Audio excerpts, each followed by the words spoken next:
Alrighty, welcome to the back in the studio. And welcome we're to the back. podcast. Yeah. Yep. Last week it was really it was kind of strange I was in a coffee shop in New York, just so it wasn't. I had a roommate. I was sharing a room with Jacob Page, so I didn't want to make him get up extra early and be talking in the room. And I figured it was a coffee shop's a little bit better background. So were you up my ADD was on fire. Were you up at 6 a.m. to do that, or? No, it wasn't too bad. Well, I guess you told me technically this time, but we were in New York time, so Yeah. it was Eastern time. So because you told me it would have been 7 if I was going to be on it. right. So it was 8 my time. Oh yeah. Okay, Other one way. ahead, not one back. Yeah, Yeah, I got you. yeah. Okay, yeah. But yeah, I was all over the place every time someone walked by. Oh, I bet. Yeah. Yeah. But yeah, glad to be back in the studio. But a little how more controlled environment. How chic is that though? It's in a coffee shop in New York City doing a podcast. Yeah, I felt Right? kinda I mean, that's fancy. pretty cool. Yeah. It would have been really cool if I had some kind like the little USB microphone or something. Yeah. But no, I was just talking on. Did you feel cool? A little bit. Did you? Yeah, It had to. It was a little weird because we were still like roughly in the neighborhood that we were doing ministry in. So I felt a little weird about like sharing like, yeah, there's a lot of Bengali Right. people in this area Yeah. that are Muslims. Yeah. And, yeah. Like, now there wasn't a lot in the coffee shop at that time. So, but there was like a group of 3, probably middle school or high school girls that like sat at the table right beside while I'm done. I'm like, so we're in this area. So that was fun. But Were you? Was it a Starbucks? it was not. It was a little local shop. Did you see a lot of Starbucks up there? Coffee Cloud? Nice. Yeah. Local? Yeah, there was a lot of Starbucks, I bet. a lot of Dunkin'. Really? Yeah, they're just kind of everywhere. Huh. Yeah. Seattle's best, like other types of coffee shops, or just There was some. I mean, it's mostly. I feel like we mostly saw Starbucks and Dunkin'. Yeah. I mean, they've got a lot of local. you shops got your and local stuff. places. Yeah, you got to know where you're going on that. I feel one, like we would did think. see more Dunkin' than we did Starbucks, though. Really? Mm-hmm. That's very interesting. Yeah, at least in the area we were in. Yeah. But yep, it was a good trip. Patty went this year. Yeah. I'd love. We'll do a. I'm assuming we'll do some type of a video. From our teams because we had 3 teams out. But I'd love to. I hadn't talked to you about this yet, but the videos have to be somewhat limited to be involved in the service. But I think it'd be cool to have maybe our teams on the podcast at some point, and maybe it's not our Wednesday podcast, but an Like a extension, different one, maybe yeah. a Friday post or I think something. that'd be really cool. We did that last year, didn't we? We had like testimony clips. Mhm. We did. Yeah. Yep. Oh, that was very cool. Yeah, but just to give time to. While it's fresh, to be able to share the stories, and then we can look back on it and re-listen and remind. Absolutely. So hopefully, if we're able to do that, hopefully that is to come. But yes, glad to be back. We did miss last week talking about the Sabbath. So we had 4 questions from yesterday.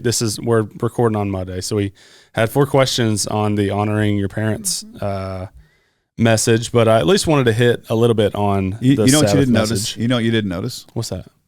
I've got a vest on today. You do. Huh? Vest weather. Today is the first day of the year. I had to grab a jacket. I had First short day of the year, sleeves. dude. I've worn a vest. Man, my sleeves are This rolled is up. this is the best weather right here. Vest weather's the Where best it's a little weather. cool in the morning, you wear a vest, but you're still wearing short sleeves, so you're good. So you feel like, oh, I'm still in the game. Yeah. Then you wear a vest, then in the afternoon, you're like, oh, I can take it off. Yeah. I don't know. I left the house. It was chilly. It was chilly this morning. Dude, tomorrow, it's supposed to be like in the 40s, like low 40s Wow. in the mornings. Yeah. It's going to be heard awesome, dude. I've heard it called jacket losing weather because you leave the house in a jacket and then it's hot, so you take it off and then you forget you had it on in the first place. So jacket losing. Man, my problem is so I'm you had the vest. having to slowly replace my wardrobe. Mm. Because It's a good I finally got, it is a good problem, but I finally got tired of wearing clothes that were too big for me. Yeah. I just hate to let them go though, man. Yeah. Anyway, do what you got to do. Do what you got to do. Have you noticed my suit jackets are too big? A little bit. They are. What's funny is like that But man, was. I mean, I wouldn't say the style, but that like back in the 90s and maybe 2000s, but definitely 90s, like that. Everybody's baggy. the Yeah. baggy suits. Yeah. So my homecoming, which that was 2000 in the almost like late 2000s, early 10s. But yeah, I had the oversized jacket. Oh, yeah. A little string bean. yeah. Yeah, I've got a couple that I hate it because, man, they were my favorite jackets, but I look like, you probably don't know who the Talking Heads are. You know that group, the Talking Heads? You know Um, what I'm talking about, Patty? I do. maybe not. I wish I could think of the lead singer's name, but his whole deal was he always wore these huge, oversized suits. And I feel like that guy on Sunday mornings. I'm like, I'm like, Julie, is this too big? And like, you pull out the jacket, and it's like, Can you fit another person in there? I know. Yeah, it might be too big. it's expensive, man. It is. Yeah, that's I true. mean, you know, because I don't like wearing sports jackets on Sunday mornings. But Yeah. Good clothes are, anyway, yeah, not cheap. it is what it is. Sabbath. Sabbath. Well, yeah. So Sabbath, we talked about last week. We were actually out of town. We were flying, but I got to go back and listen to the message. Was there anything in that message, anything you wanted to dig deeper into or dive deeper Man, on? you know, it went really well. I think our people responded really well too. That's one thing I'm enjoying doing in the commandments is kind of digging into them a little bit more and not just about being prohibitions but man, what's the purpose? What's the intent? And I think the Sabbath really, for me anyway, it was one of those things that when I started digging into it and you start looking at it, like even before the law was given, God was creating this concept of a Sabbath, and its whole purpose was for us to remember that He's our provider. Because when you think about the curse, when the curse was given to them, and they had, they were just going to have to work by the sweat of their brow. And they didn't have jobs like we have where they got paid. They just went out and got the provision for their family and brought it back to their family. They fed their families. They weren't like building kingdoms and all this kind of stuff. Obviously some people probably, but for the most part. So it was just this daily grind of, man, we got to get our provision, And it was like the Sabbath was, God saying, hey, I'm going to give you a day's break from the 7 days of toil and labor. And I'm going to provide for you that day. And you're going to remember that I'm your provider. Even in the midst of the curse, I'm your provider. Yeah. So on that day, you rest and you don't work and you don't have to go out and do the things that you have to do all the rest of the time. And you're going to remember that God, I'm still your dad. I'm still your father. I'm still your provider. And someday I'm going to provide something for you that you're going to figure out you need. Right. Because when the law comes and all that comes and the sacrificial system comes, you're going to see that my provision for you in the Sabbath was setting you up so that you enter this Sabbath rest that Jesus is going to provide for you. So it was just really neat, man, to see how it all tied together. Right. And how that even today, even though, Jesus fulfilled the law of the Sabbath and we enter his Sabbath rest, the writer of Hebrews says, even for us though, that one day a week helps us to remember, man, God's our provider. Yeah. God's the one that sustains us and provides for us and gives us all that we need. And it's not just a day that we set aside because we're told to and we have to. And here are all the prohibitions, right? I think that's what the law turned into, was just a bunch of prohibitions. Yeah. Instead of realizing, man, all of that points back to God and his love for us and his love for his people. Even in the law, it was about his love for his people. Yeah. And so, to me, that was just one of those things. And it was very refreshing for me to realize, man, today's a day that I just remember. So I get a weekly reminder that God says to me, man, I got you. Yeah. Like it's all relative, right? Because the way those areas look in our lives, but all of us need that reminder, at least in that day, that God says, man, I'm your provider. Yeah. I'm going to take care of you. Yeah. That's a great perspective too, because I think a lot of times when we think of this commandment, we think about coming to church on Sunday. Yeah, absolutely. Just, we got that one day of the week. I'm keeping the law of the Sabbath by showing up at church. But that's kind of really missing the mark in a lot of ways if that's all we're doing.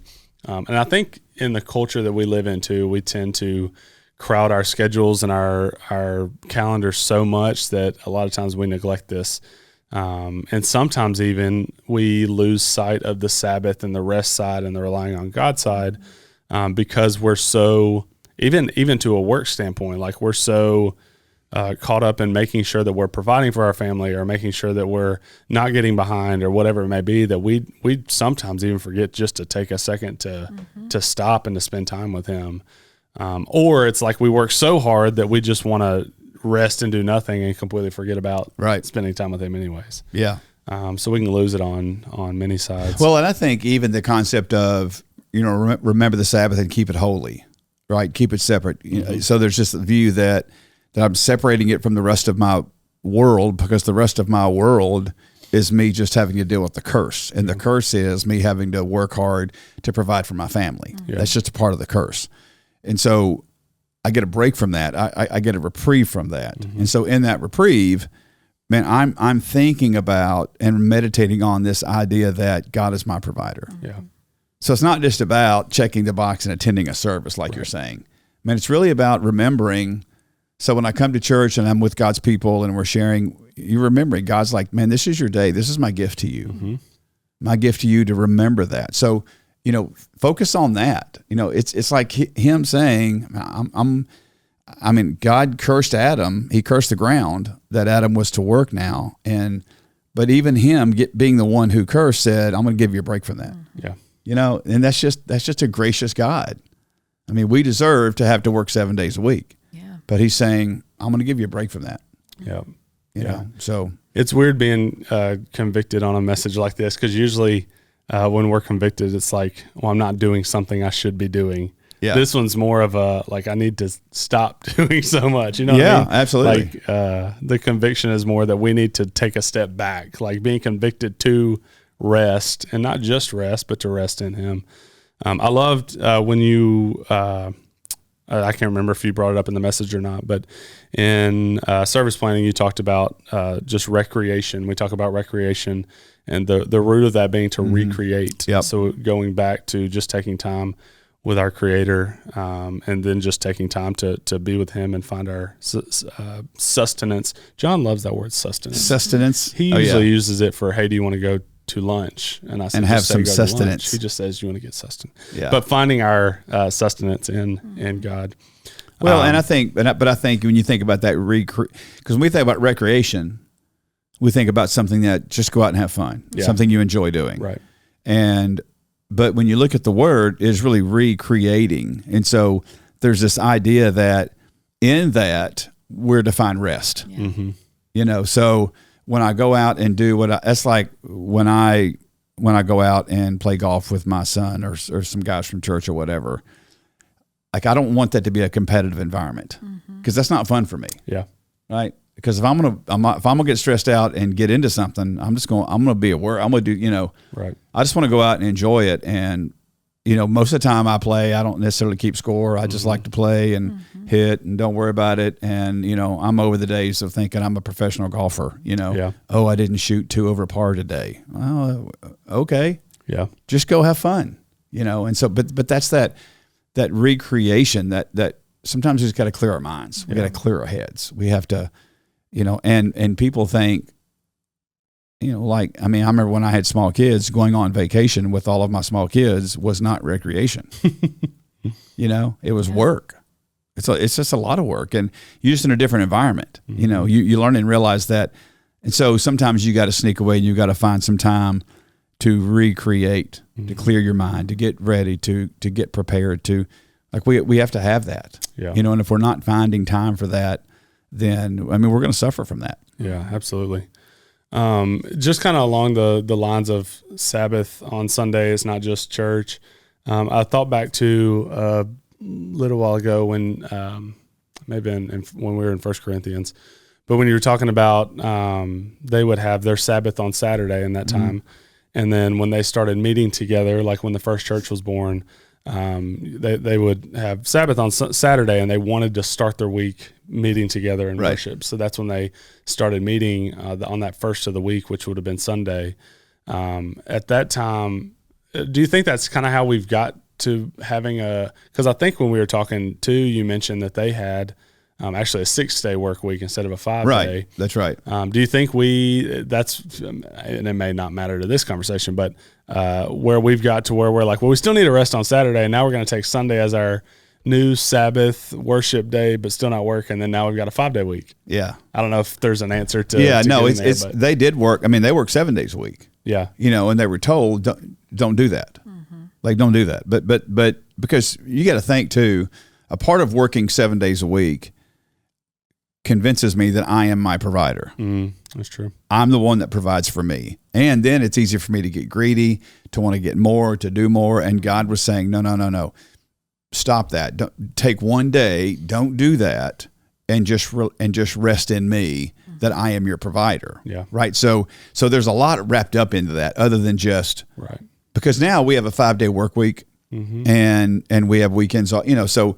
But we get paid salaries. We get paid by the hour. It's different for us. They were a very agricultural community, so they just went out and, much like maybe our great-great-grandparents did on their farm, like I think about my grandparents. When my grandparents, my dad's parents that lived on a farm, I mean, outside of maybe Social Security, I guess, and I didn't know what that was back then.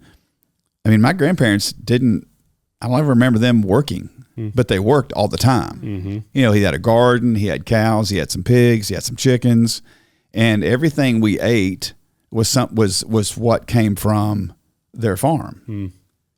It was awesome, dude. Like, we had all these eggs, and we had big breakfasts, and he had a milk cow, Jersey, the milk cow, and there was always this 5-gallon jug of milk, and we could drink all the milk we wanted. Like, it was awesome. Did they add preservatives and all that stuff? No, dude. What? They had this. So they had this little pasteurizer thing, and they would. And I don't know how it worked, but they would just milk. Like, we went out and milked the cow with my granddad. Yeah, it was awesome. It's awesome. So we were like, in the bucket, and as kids, and it was great, man. We go, like, I would much rather. I was scared to death of collecting eggs. Yeah. But we go to the chicken house. I'd go to the chicken house every afternoon and get the eggs. And I'm like, man, that chicken's going to peck me in the hand every single time. And sure enough, dude, I guess it just felt I was nervous, because my papa would just go reach under that chicken, grab those eggs, put it in his little bucket, And I had like a little bitty bucket. Man, I was scared to death of those chickens. but so that's just what we ate. Yeah. So for him, who he did that 7 days a week. But I would notice that, like, on a Saturday, he would put out twice as much feed. He would do some things that allowed him to not have to do as much on Sunday. Wow. And it wasn't like they were big church-going people, because they just lived in the country. And but I remember that. But like, so for him, he didn't have a 5-day work week. So and like in his world, it would be, hey, look, today you rest, and just. Because for him, if he didn't go do it, it didn't get done. But that's where God's saying, I'm doing it for you that day. I'm providing for you that day. Yeah. So you need to rest in me. Yeah. So it's harder for us probably in the concept of 5-day work week, 2-day weekend. Yeah. Okay, one day has to be where we go to church. Yeah. And that becomes a Sabbath. Right. Whether we consciously rely on God in that or not, it doesn't change our livelihood or our salary. Yeah. Yeah. But and that's where we need that reminder more than anything. Right. Is to just sit back and meditate on the idea and be grateful, and that reminder that, man, he really is. And what was so cool about it, every time you read about the Sabbath, it was about, hey, I got your provision. Where it started with the Israelites in the desert and collecting the manna, and God giving them twice as much on the 6th day.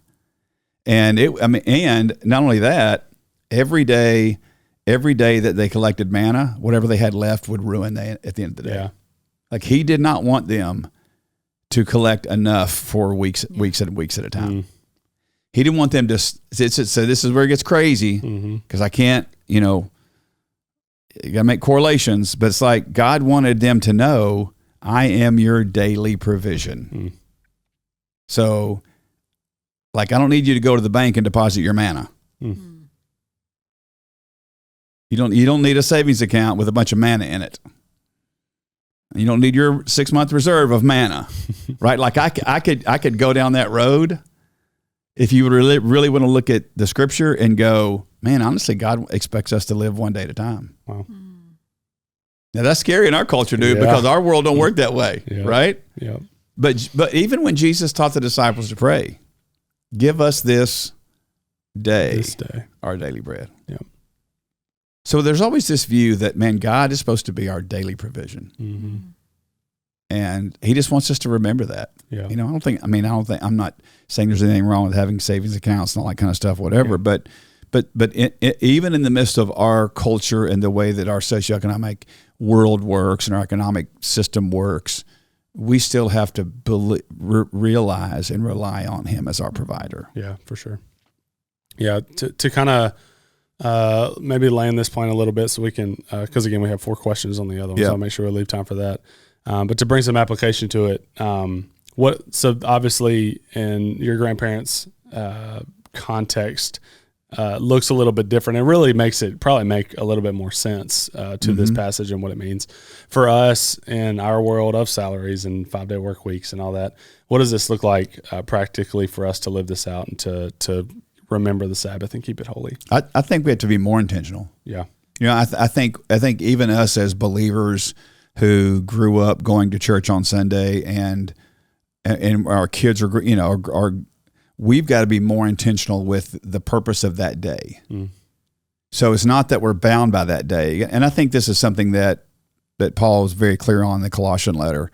When he said, man, don't let people look down on you because of new moon Sabbaths and new moon days and Sabbath days and all that. It's not about that anymore, right? So we're not bound to one specific day. So I think sometimes we just got to pick a day that we're going to choose to be our Sabbath, and that's the day that we enter into and we experience that Sabbath rest, where we remember, we're reminded of Him as our provider. Yeah. So, and I think it's important for us to do that. I think we still have the command, the principle for us to do that on a regular basis. Yeah. But I think in that, we've got to be more intentional about teaching our kids, hey, this is why this day's special. Because God takes care of us. Now, we have to go out and work, and we have to provide for our families.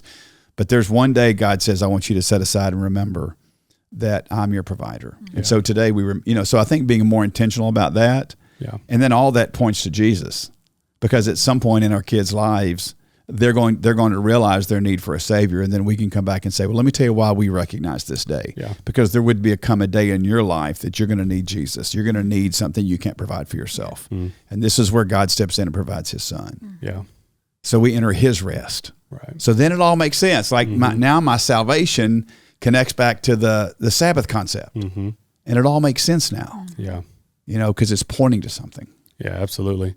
Another thing I was thinking about that could be a good rhythm that maybe some people have in place. I've done it inconsistently and for certain times, but I think fasting isn't a huge part of our culture, but can be a great way to do this, to set aside a day, and whether that's fasting with food or another form, but having that as a part of our rhythms is something that we do consistently. And if it is food, that's the most obvious example.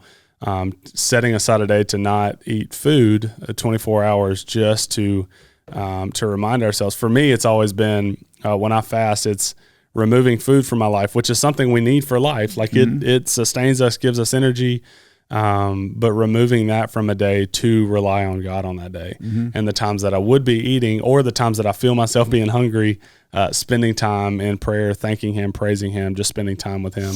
A lot of times we use it like leading up. Our team did it leading up to the trip for some of us, and I think John's maybe did too for a couple weeks leading up. So a lot of times we do it for that reason, which is great. But it's something that we could do just for our spiritual health and to kind of remember the Sabbath as well. Absolutely. Just to find our joy, our satisfaction, our everything in Christ, that He sustains us. So that's great. Getting into honoring parents. Yeah, again, we had 4 questions. Thank you all if you're listening that submitted the questions. So we'll just jump right into these. Man, also, it's that 23 minutes. We basically just did a 23-minute podcast. I know. That's a record. That is a record. We could have stopped there. Yeah. Now we got to do a. But we didn't have a 37-minute podcast. We didn't have a ton of intro talk though. Yeah, that's true. We just jumped right. We just dove right in because you guys are tired. Yeah, that's true. You guys are worn out. You can tell. All right, podcast number 2. Honor your parents. You can tell. That you all are tired. How can you tell, Jeff? We heard you because everybody's quiet. Nobody said anything. There's like crickets. Oh, have you hit the cricket button yet? Yeah, I don't hear a thing. Yeah. Wow. I hate that. But you all hear, seriously, like y'all not messing with me. Y'all hear that. Yes. Here, I'll turn it up as loud as I can in the room. Okay. I hear that. Do you hear it or do you feel it? You feel it? No, I hear it. Don't hear it. Well, it's there. Huh. Just quiet. Okay. Well, just make sure you weren't geeking me up or something. It's there. All right, so 4 questions. First one, we'll jump in. So fifth commandment, honor your parents. Fifth, yep. First question asked, once we're adult children, moved out of the obedience stage of honoring our parents, but we're not quite to the caring stage of honoring our parents. What are some practical ways that we can show honor to our parents as we continue to mature in the faith and in life? Also, all four of these were great questions. Yeah, those are great questions. That's a really good question. I would say that's where that respect, and you're kind of in that respect and reverence phase. Yeah. Where not so much as, as you're kind of dealing with the holy or reverent fear, healthy fear aspect of your mom and dad, but really just a respect. Mm-hmm. And I think you see that kind of happen naturally. Like I've seen that happen naturally with my kids now that they're the ages that they are, that your relationship with your kids kind of shifts from, goes from that parent where you're expecting obedience to that area where, man, you learn to respect to your mom and dad in a way that you probably didn't before. Mm-hmm. And you may have before, but it just kind of fleshes itself out differently, right? So for example, and a lot of this is based on personality too of their kids, but now my kids a whole lot more will call and ask advice. What do I think about something, Dad? How would you view this? What would you do here? It's like they kind of recognize that, okay, maybe a little more than we thought you did, and maybe you can help us. And so we want to rely on that to where when you're a child, when you're a kid, you're under the kind of the time period of obedience, man, you're not really sensing or seeing that as much. Mm. And so, each one of my kids will call, for example, my oldest Cole will call, and he and I probably talk more than, Madison. I talk to Madison a lot. Alex, just his personality, where if I don't hear from him in a week, it's not surprising, but that's just his personality. But Cole will call and then we'll just chat about work or whatever's going on. Hey, Dad, what do you think about this? He's real good about that. Of course, Madison and her mom talk a ton because they're very close, but if there's ever a question or anything, she'll call me. And then what's funny is I'll always kind of divert back to Corey because I always want, I don't want Madison always running to her dad. I want her going to her husband first. You know what I mean? So I'm always pretty sensitive about that because and she does a great job with that. But then Alec will call. Like, for example, Alec called me this Wednesday. Hey, Dad, my garage door won't close. Could you come by the house? Yeah, I mean, absolutely. So in all of those those are just things that they expect. Now, if that would have been my dad would have been, well, I guess you better figure it out, son. But my position was, man, yeah, let's go over, let's look at it together, let's kind of figure out what's going on. And once I figured it out, then he saw and went, okay, so the next time he'll know what to look for. Yeah. And so I think it's that. I think, and that's why in my application section, one of the major points I hope people heard was, let wisdom do its work in your life before you sentence your parents. Mm-hmm. Mm. And I think it's really easy for us to sentence our parents when we're late teens, early 20s. Man, you're still figuring out life, and a lot of what you're going through, you don't like it, and it's your parents' fault. And it's like we sentence our parents way too early. Mm-hmm. They were this, or they were this, or they didn't do this, or they didn't do this, or instead of just getting through life and then letting wisdom do its work in your life, and then you look back and you go, okay, I see that so much differently now. Yeah. Yeah.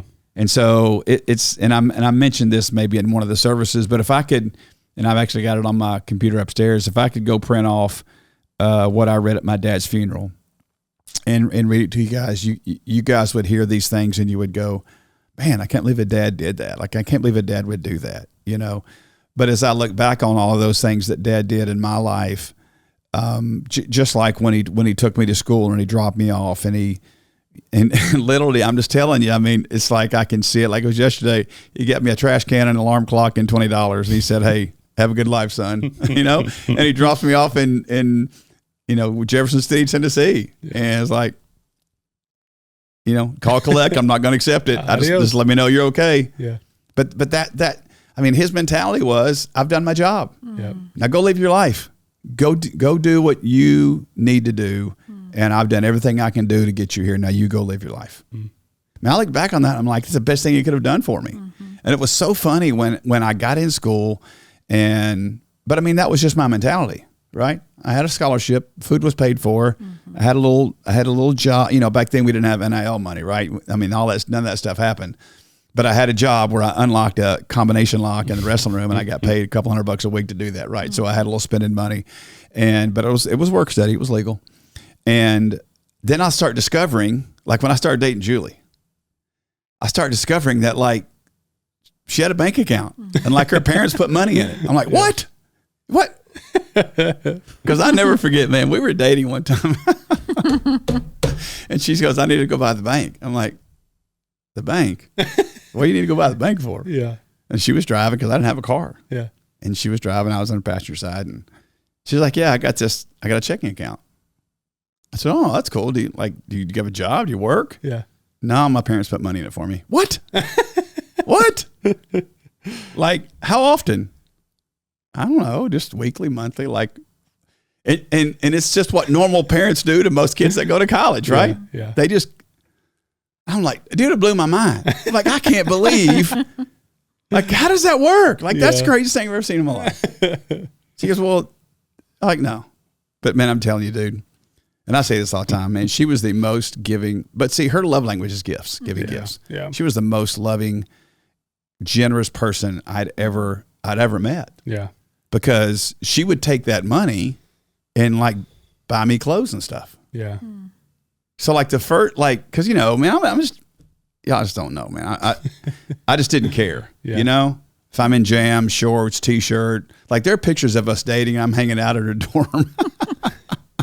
Maybe that's why I like to dress okay now. Cause like I did, but it's like, I'm just like in a cut off wrestling shirt that I probably wore at practice. Yeah. And a pair of polyester gym trunks. Dude, I ain't care. Yeah. I'm like, what's up? JP's in the house, Look, I mean, I've got pictures of that, man, because I didn't have that kind of stuff. Yeah. And so anyway, I didn't want to get off on all that, but that was just, but yeah, I mean, she it's crazy. I'll tell you one funny story. So like when we started dating, she was like, hey man, she bought me some Kelly green pants. Now this is back, you got to understand, this is back in the 80s, right? Yeah. So they were actually somewhat in style. Kelly green pants, a pink sweater, cable knit sweater, a shirt to wear underneath of it, and a pair of Sebagos. So if you guys old school, like what Sebagos are, right? Those leather shoes and all kind of stuff. Dude, I was high cotton, bro. Man, I stole that one outfit, dude. So check those this were out. to be worn together. Huh? Those were to be worn together. Oh yeah. Huh. So I roll in like a watermelon. So I roll in the cafeteria. I roll in the cafeteria, bro. One day I'm like cut off, anything that I normally wore had Carson Newman on it because it was like athletic clothing that we got. Boom. I go from like cut off t-shirt and gym trunks to green pants and a pink sweater. What's up? Who's this guy? Dude, I roll in that cafeteria like I got it on, man. Heck yeah. I don't care, dude. Oh man. I was looking good, bro. That's so funny. So anyway, I don't know how we got into all that. That's kind of how I feel sometimes though. I've got like my hipster clothes that every now and then I'll pull out, and then I've just got the rest of my clothes. Well, that's why even to the day I asked Julie, does this look okay? Like, do I match? I still trust her clothing sense. So nice. But anyway, how I have no idea. How did we get off on all that? I don't know where that came from. Do we have a question? We got three more. So no. What was the question? I don't. Adult. Yeah, you answered it pretty quick, and then I don't know where I viewed off. Yeah. So anyway, so I think to answer that question is. And again, I think that was just I think I was getting around to this. That was another way how, like, Julie has such a love and respect for her parents, and I even saw that then when she was in college, and it was just really neat to kind of see, even then, how she viewed her parents, how she viewed her dad then, how she views him now, and we've kind of moved into that caring role now. We're helping care for aging parents. Mm-hmm. But I think before you get to that spot, man, just recognize that, and I know it don't send it to your parents. That's kind of what I was getting into. Is man, your parents continue to be continue to be those people who want to love, like you never quit being a parent. Yeah.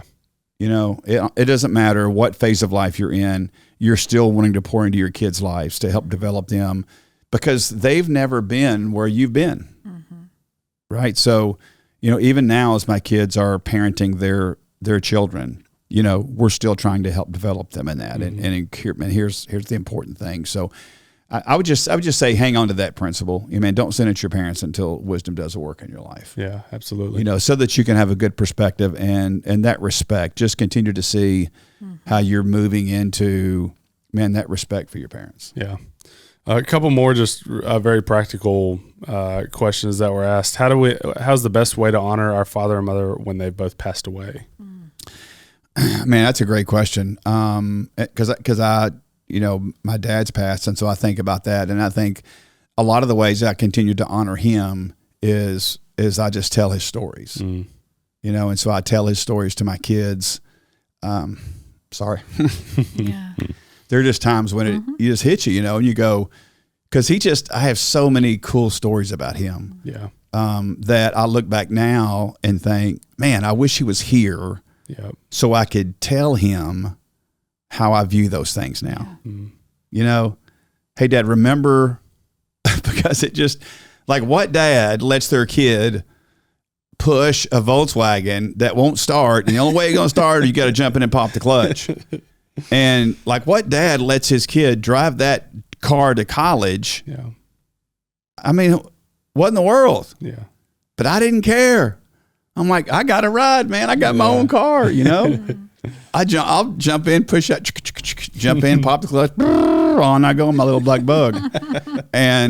But you know, the things that he did for me, I think the reason I got all of this was reading his funeral is like these stories. And so I tell these stories to my kids and in a way to honor him, because let me tell you what he was doing in my life, you know? And I think about the things that my brother and I did back in those days, and my dad had to put up with that. And my dad had to deal with that, and the way that my dad handled us. And he was rough and we were hard. And like, I just remember one time, man, my dad had an old 1938 Chevrolet hot rod, and it wasn't much, but for him, it was a big deal. Well, he let us take it out one night, and we had been fooling with the wheels and didn't put a spacer on anyway. Long story short, the front wheel of the car like broke off. And it was about a mile and a half from the house. So we just left the car and walked home. Like 1 a.m. Hey, Dad, your car's about a mile and a half down the road. The wheel fell off. Can you imagine? Like, I can imagine one of my kids calling me and saying, or knocking, you know, hey, Dad, I'm home, but your car's a mile and a half down the road. The wheel fell off. What? You know, but and I mean, Dad got up, you know, went and took care of whatever. And I just think, man, like, I so wish he was here. So I could just say this. Hey, Dad, what were you thinking when we walked in and said the wheel on your car is somewhere, but the car's down there a mile and a half down the road? Yeah. Like, what, you know, and then to even go, hey, I just want to apologize for all those times that, you know, we obviously put you through a ton of stuff. So, you know, I think when you have parents that are gone, man, you just tell their stories. Yep. You know, because one of the things that God does, I think, in our lives when we have, like, in situations like that, is I don't remember the bad stuff. Yeah. I don't remember the hard stuff. You just remember the good stuff, you know, and it's in those times where God gives you a view of it. It's like almost he kind of pulls the veil back and you see it and you go, oh, that's what he was doing. Yeah. You know, and so I was just honored at my dad's funeral to be able to tell those stories and then attach the lesson and say, let me tell you what Dad was doing here for me. Yeah. Because, and it's interesting how my siblings would probably have different views of those things than I do. You know, my brother probably does now. My sister, who's passed, probably wouldn't. But my view of those is that, man, how did he know? Man, how was he that smart, that wise to know what I needed? Yeah. You know, because it was like when Alec called me and said, hey, Dad, my garage door won't close. Yeah. Like Alec had a confidence that somehow I was going to figure that out. Now, I went over there and I had a few things in my head that I thought, man, it's probably this. Because in a garage door, right, you got that laser beam down on the bottom. And if that's broken in any way, then, and that's why I told him, I said, it's just not going to close because it's built that way. Yeah. So we began looking at it, man, the laser lights weren't on. We were moving them around. Something wasn't working. Well, if it's not working, you got to look at the wires. Are they connected? And then we discovered the problem, fixed it. So anyway, I just think it's in those things, in those times that, we can honor our parents. Yeah, for sure. Patty, I know both of your parents are still living, but Joey lost his dad fairly recently. Have you seen him, or maybe your parents are seeing any ways that he's been able to honor his dad since he's just keeping up the things that were important to him and the expectations, kind of filling in the gaps. Joey's taking care of his mom, which was always his dad's role until he passed. So I see that every day, making sure, her refrigerator just went out. So guess who took care of that? Guess who made sure it was replenished? All the things. So I think, again, just carrying on those things. My mom's mom passed several years ago, and I think there were 8 siblings in her family, and one of them just has lived a different lifestyle, just some choices that have just led to a hard life. And her mom, which is called my Meemaw, always made sure he had things, and I've seen Mom, even though there's probably not a closeness between those two, I've seen Mom fill in that gap and make sure there was provision for him. He's passed, but I think that's really sweet to honor those legacies. Absolutely. Yeah, I've also, to speak to Joey too, just from conversations with you and him, his dad had some heart issues, and that's what led to eventually him passing. And Joey's done things to take care of his heart. We as parents want the best for our kids, ultimately the best in the spiritual side of things and a relationship with Jesus, but also physically as well. And so a way for him that I've seen him honoring his dad is by taking care of his own health and taking care of his heart. So that he can really learning from things that he saw in his dad. There's some genetic things and all that. So another way to do it. And I would say Nathan might argue that Joey honors that too much. Oh yeah. Nathan's young, so he eats what he wants to, when he wants to, how much he wants to. Well, as long as he's not allergic to it. Right. He is allergic to air, but the things that he can eat, he has the freedoms to do so presently. But I'll find Joey going, diabetes runs in our family, dude. Yeah. Hey, Dad died of a heart attack. Right. Yeah. So I'm sure Nathan's like, I get it. Yeah. Yeah. But you really don't yet. No, because Nathan's not at that point yet in his age to where he hears that and goes, man, thanks. Yeah. Yeah. Thanks for telling me that. Yeah. It's like, I get it. I mean, it's so funny. I get that because kids will do that, and then 10 years later they'll go, man, I'm so glad that they stayed on me about that. But you got to give that time. Yeah. And that, it just takes time. Yeah, for sure. Yeah. I haven't lost any parents, and I haven't lost any grandparents since I was very, very little. But just seeing my parents honor their parents in a way that, like with my mom, especially wanting to see her mom be a grandma, but only getting to do that for a few years, a great way that she honors her mom is by being the grandma that she knows that her mom wanted to be. And my dad, like you said, sharing stories. And then also just thinking, and same with my dad too. He's very, very similar to his dad. I'm very similar to my dad. But also just thanking God for the time that we had with them. Absolutely. Thanking God for putting them in our lives is how we can honor them as well. And then kind of the second part of that question that was asked was, are we expected to care for or to honor our step parents as well? Which is a great perspective because it may not be our birth parents. So what does Scripture say to this in regards to step parents? Man, that's when I saw that, I thought, wow, what a thoughtful question, because there's a lot of people who have those, and so I think about family members that I have that are in that situation, and I would say yes, I think that command still goes to that. I don't think this is necessarily a biological command. Obviously, we honor our biological parents in any way that we can, but I think that there are situations where you have step parents, people who've stepped into our lives and who have fulfilled that role for us. So I think you've got to look at the role of parent who has fulfilled that role, and you want to honor that, and you want to do all that you can do, because really, that's in our culture, that's what we're talking about is, are we honoring those, are we we younger, being obedient to those, man, getting in that middle age where we're learning to respect them, and then later where we're caring for them. It's really who stepped into those shoes and fulfilled that role for us. Mm. And I think that's what we honor. I think sometimes step parents, deserve double honor just because it can be such a difficult place to be. Yeah. And I remember Brad Paisley had a song, talking, I think it was titled "The Man He Didn't Need to Be" or something like that. Didn't have to be. Yeah, it didn't have to be. Yeah, where I think in his situation there was a stepdad who stepped in and really became a dad to him that he didn't have to do that or didn't need, but he needed that and he did. So there's a lot of honor, man, I think that goes to parents like that. Yeah, absolutely. That's good. Next question. Next person asked, explain why this doesn't work. So if the commandment was written as parents raise your kids this way with XYZ instead of honor your parents. Mm-hmm. I feel like society today frames parenthood centered around how to raise your kids instead of focusing on honoring your parents. Why is this? Great question.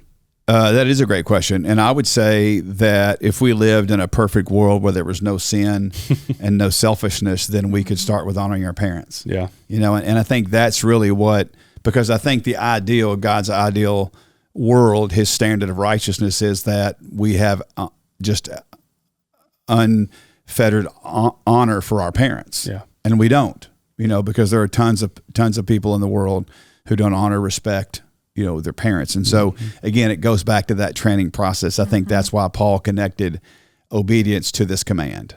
Yeah. It's really interesting how when you look in that Ephesians 6 passage, Paul talks about children obeying their parents in the Lord, and then he immediately connects it to this commandment: honor your father and mother. And so there's a training process that we have to go through to create that and to create that platform and that foundation that kids can do that. Mm-hmm. And I really believe it starts with our kids understanding obedience. Yeah. And I think it like, I wish it would be, because I think what God does in these commandments is he gives us the ideal. He gives us the absolute.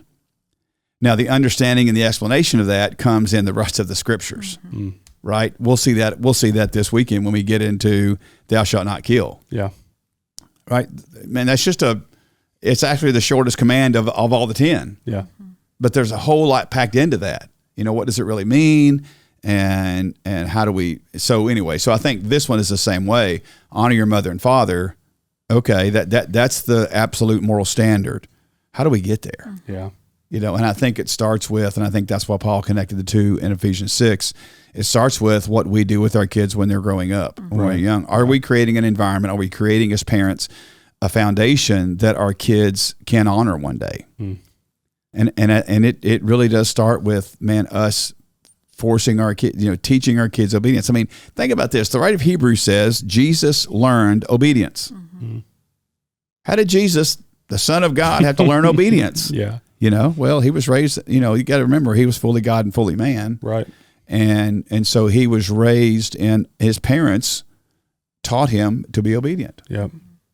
And I think that's a great snapshot and picture of what Mary and Joseph did in his life. They didn't just assume, oh, he's good. Man, he was a kid, and they had to teach him what it meant to be obedient to them. Yeah. And so we need to be teaching our kids that. And if we don't do that, and if we think we're not doing that so we can be their friends, or we don't want to be hard on them, or any of those types of things, we're creating an environment for them that's not in the real world. Yeah. Because I can tell you, they get in a car at 16, and a policeman expects you to be obedient to the law. And they don't care if you don't like it, and they don't care because they're there for our protection. Yep. So where are you going to learn to be obedient to the law if you didn't learn what obedience is in your home? Your employer expects you to be at work at a certain time. I'm not going to do that. Well, what's going to teach you to do that? You're not going to learn that at 22. Yep. Unless you learned it at 6, 7, 8, as you were growing up. Yep. So I think that's why that's connected, because when you get my age and even your all's age, you can look back and you can say, man, I'm so thankful my mom and dad were stern on me here and taught me these things, because it made me this kind of person. Not everybody needs the same level of parenting, I needed the way that my dad and mom parented me. You know, my brother may not have needed it. My sister may not have needed it. You know, my kids, they all needed something different, a different level of, the principles were the same, but how those things got across can be different. Yep. You know, so if my mom and dad would not have parented me like they did, then maybe I wouldn't have had the discipline to go to school and to go to, to do the things I needed to do. Mm-hmm. And so, those are the things that you don't see until later. Yeah. Right. But I think that's why those are connected. Yeah, absolutely. Kind of tagging on to that in the last one a little bit too. Someone may be asking the question, how do I honor my parents if I had an absent parent or I had a parent who wasn't around in my early life, whatever. And I think you hit on that a little bit on the practical side of things at the end of the message. But, I got at least heard so many stories that a parent was absent for so long and then maybe later in life came back. Or just, there's difficult, we're humans. Yeah. Not everyone is a believer who, That's right. So how do you honor your parents in those ways? And then along with that, is there ever a excuse or a reason to not obey this command, to not honor our parents?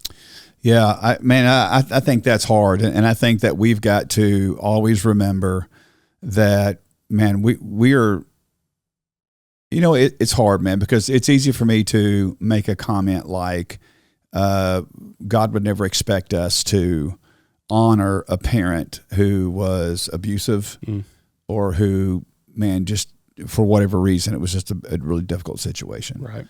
But then I hear Jesus, whispering in my ear, pray for your enemies, pray for those who persecute you. So I think there's a way for us to, like, to me, if and I'm just this is just my commentary. If I had a parent who was absent, who was not a good parent, who put me through things that weren't good, I think the way I honor that is that I pray for them. I pray for their salvation. One of the greatest things that can happen in a person's life that is going down that road, that dark road, is that Jesus Christ steps into their life and completely changes their life. Yeah. And so I would say to people out there who may be listening to this, if you had a parent who was abusive, a parent that was absent, a parent that just wasn't there for you, I think the way you honor them, and I think the way that as a believer you still obey this command, is you pray for that parent, that parent's heart would be broken and that parent would meet Jesus and their life would be changed. Like, there could be nothing greater than a parent who maybe didn't know Christ and went through a life like that, to come back to a child, even if that child is an adult, and say, man, my heart's been broken by Jesus and he's changed me, and I want you to know how sorry I am. Yeah. And I think that situation, I remember my dad, and I never held this against my dad, and I never felt like it was an issue. But I remember when I was in my 40s, my dad came to me and said, Jeff, I need to apologize to you. And I said, why? He said, well, I feel like when I disciplined you guys, he called it punishing. When I punished you guys, I was probably more abusive than I should have been. And I said, Dad, I remembered. I said, Dad, I didn't see it that way at all. I didn't perceive it that way. But something, we were having conversations about the Lord, and Christ was doing a work in my life, and so it was just something that he felt like, just out of the blue, he needed to get off his chest, And I had never perceived that to be that way, but that can happen. God can do a work in somebody's life, and you can see a complete turnaround. Yeah. So, I think in any of those situations, I think that's why Jesus says, man, pray for your enemies, pray for those who persecute you, pray for those who put you through difficult situations, because we're going to have people like that in our life. Yep. It can be employers, it can be people you work with, it could be relationships, it could be family members. And I think our duty as believers is because we want them to be transformed by the gospel. That's right. We don't want to sentence them to hell. As much as maybe our flesh wants to see them, punished. Sure. I think Jesus would say, man, pray that their heart gets transformed by the gospel. Yeah. And I would say that's how you would do that. Yeah, absolutely. And then the last question, I think, is a good way to kind of wrap us up on this last one. They asked, why is the significance of this commandment to honor your parents being the only one that's followed by a promise? So obviously in the verse it said it's the one that comes with a promise. You mentioned that in the message. Why is this the only one? What's the significance of it that it's the only one that's followed by a promise? Yeah, and let me make sure I say this, because I want to make sure we're very clear on this. Yeah. If you're in an abusive situation, get out. Yeah. If you're and you may be a child, and you may be a young person, a teenager, get to somebody and tell them what's going on. Mm-hmm. Right? Don't stay in that situation. Don't stay in that environment. You find help. Right? Call the church. Call us. Call somebody. Make sure you reach out. Right? So don't ever think that you are expected to stay in a situation like that, and that means you're honoring your parents. Yeah. Right? You get out of that situation. Yeah. Where there's no reason, no excuse that you would ever, for anybody ever, to stay in a situation like that. Yeah. Right? You get out of there. And I think you can still honor that person by praying for them and, praying for their heart to be changed by the gospel, but you don't stay there. Yeah. Okay. That's really important that people hear that and know that. Yeah. That's good. Thanks for mentioning that. Yeah. I think in this situation, why does it have a promise? It's actually because, I thought about that because people want to know, well, does that mean quality of life? Does that mean quantity of life? Does that mean that God is promising me more days if I obey my parents? But the promise says that it may go well with your life. So I'm going to give you two things that I think that means. Number one, I think it means this, and this is something I would always tell my kids, all three of them. You can choose the kind of life you're going to have. Yeah. You can choose to follow the instruction that your mom and I give you, and you're going to have a great life. Man, just do what we say, because you got to trust us, and things are going to go well for you. But if you choose to not do that, I can promise you things aren't going to go well for you. Like you can choose to go down roads that we don't agree with, that aren't who we are. Yeah. And I promise you it's not going to go well with you, but you got to make that choice. Yeah. So I think there's a qualitative issue there, right? That man, there's a quality of life that you can have. Yeah. And I think it's the same way with the Lord, that if we follow the instruction of the Lord, there's a quality of life that he provides for us that's going to be good, because those instructions, God's word is good for us. I think there's a quantity as well, though, right? In that it just makes sense. You listen to the people who know best in your life. Yeah. You're probably going to live longer. Right. Yeah. Now, I don't think it means that God has our days numbered and, hey, Cameron really listened to his mom and dad, so let's add 10 more. Add a few more. Yeah, I don't think it's that. I think it's that, hey, look, you can shorten your days, by doing things that just aren't good, that aren't good parental instruction from the Word of God. And, yeah, we can do that. But I think God's basically saying here, listen, I put parents in your life, and my desire is that they follow me, and in following me, they're going to give you instruction in your life that's going to help you have a quality of life and a quantity of life that you want. And if you follow them and you listen to them, man, that instruction is going to help you. Yeah. And we all know around this table, you're not there yet, but you kind of are. Your kids don't know it, that our kids can choose to follow it, and it's good. They can choose not to, and there's consequences. Yep. Right? And we just have to see that happen in their life, and we have to walk with them and walk through it, and it's hard. Yep. And hopefully they recognize, man, I probably should have listened to mom and dad, and I wouldn't be here going through this, and maybe that'll help them with their children. Yeah. But maybe their children will be just as stubborn as well, because here's the one thing that it's hard to crush the hope. Well, here's the one thing that you have to get to. Yeah. A parent, at some point in a parent's life, you will deal with this crisis of belief. You cannot be responsible for your children's choices. That's right. Like at some point, I'm just telling you, you will get to that point, and you will deal with, man, the why and the how did we get here, and what did I do wrong, and all of this kind of stuff. And you're going to realize that you can do everything right. Yeah. And your kids will make a choice, and you can't assume responsibility for that. Yeah. Because you could have done everything right. And you got to realize at some point they are an agent in and of themselves, and they make choices. And all we can do is give them the tools they need and pray that they make the right decisions. And when they don't make the right decisions, we're still there for them. We still love them. We still walk them through, and we still help and do all that we can do.